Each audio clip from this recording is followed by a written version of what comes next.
Asalaamu calaykum. Casharkan waxaan barayaa sida qof loogu dirsado application amba software-ka. Marka casharkan steps-kiisa si fiican u follow gareeya walaalayaal. Okay, first you have to inaad soo download gareysid application-kan la yiraahdo ShareIt.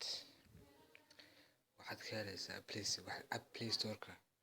Markaad tagtid you can search, waxaad ku qoraysaa ShareIt. haddaad doonaysid qof u dirtid waxaad leedahay send. markaad doonaysid qof waxaad send marka tiraahid send buu oranayaa, wuu search gareynayaa.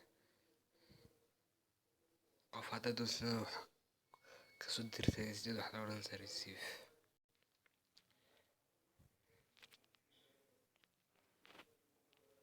Okay, marka walaalayaal aad baad mahadsantihiin. casharkan application-kan soo download waa ShareIt. Play Store-ka ka helaysid, ku qora magaca.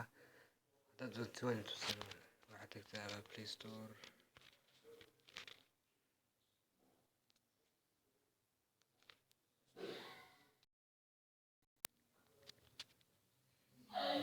waa kan ShareIt waa kaa.